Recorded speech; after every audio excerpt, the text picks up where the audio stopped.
Good morning, y'all. Just wanted to put this out there. I have had so many people, which is cool that they want to learn how to do what I do. Learn how to make these, well, I guess you call them marbled tumblers. So I'm going to work on posting the whole process, a video at a time, for y'all to see how that all works. You need to gather a lot of supplies to begin with. So that's probably going to take you a week to get all that together. I know it did me. But I buy the actual cups. These are what I buy. The Ozark stainless steel tumblers. I like to work with the 20-ounce size, but the 32-ounce size, I'm sorry, 30-ounce size and 20 and 10, whatever you pick, it's no big deal. Same process. So I'm gonna get this out of the way. Here's some that I've already finished. Get this one out of the way so I don't mess it up. Here's a better look at it. So very, very cool. It's a fun and messy process too. All right, AC/DC. And that's important too. I recommend 70s music. I think it just helps the process go better. Okay, kidding aside, you need to get your cups. This is the epoxy resin that I use. It's amazing clear cast. There's an A and a B side. The A is the resin. The B is the actual hardener that provides the chemical reaction for it to go through the process from a gel to a hardener. And you try your best to keep those in equal amounts so that it works as it should in that conversion process. Today I am doing an order for a pink and gold marble tumbler. So I obviously have my resin. I mix paint and glitter and drops of alcohol ink. So it's very important to get out your supplies ahead of time and have all the caps and everything ready to go and pour. Here's the pink, and I'm using this too. It provides an awesome amount of depth in the cup. And then I'm going to douse it with this alcohol ink. And I'll explain that as we get into the process. But pick out your color palette, in other words. Make sure you have your resin. Make sure every single bit of your supplies are ready to go. Because once you start mixing resin, depending upon the weather outside, you don't have that much time. You need to be ready to roll. So down here in Florida, it's hotter than the hubs of you know what, and have very quick work times. So I always make sure I have some gloves ready. Get your cups out. I just bought, any plastic cup will work, styrofoam, whatever, but it's important to be able to see through it, because as I mentioned before, this A and B, you need to measure exactly.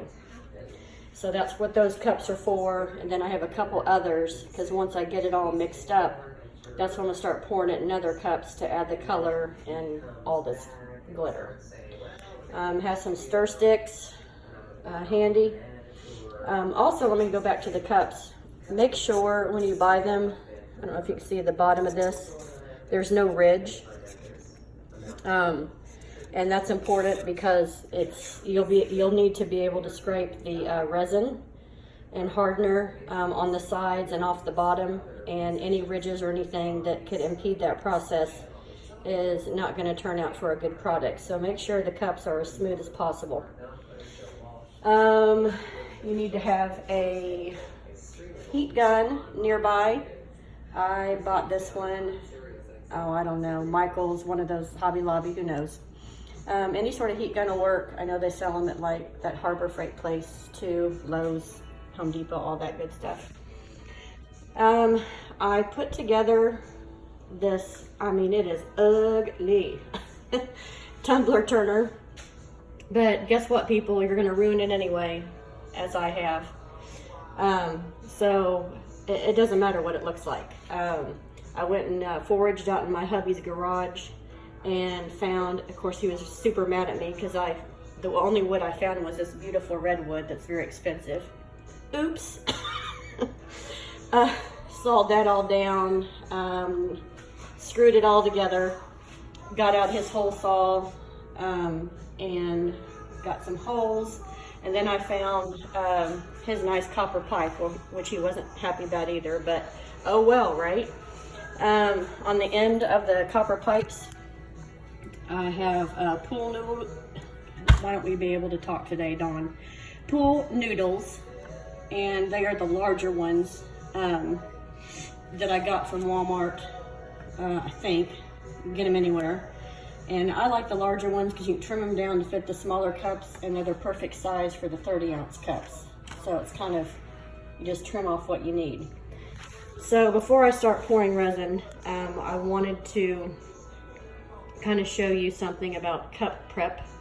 I took the sticker off of the tumbler and wiped it down with alcohol to get rid of any sticker residue.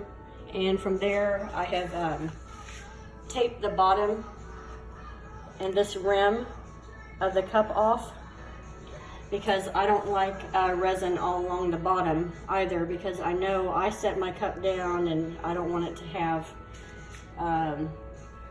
that layer on it to, you know, get torn up or whatever. So personal preference, I don't like resin on past that rim and on the bottom. But tape it off, do what you want, and spray paint. And see how it's not perfect? It doesn't matter. Spray paint a nice base coat on it, because all you're going to do is cover it up with resin anyway, but it's sort of a starting point so that the silver doesn't poke through of the cup when you're putting all these pretty colors on it. I actually have 2 cups going, and I'm only going to show you 1 cup. This one's going to be like a burgundy, black, and silver glitter, and this one's going to be all my pink stuff.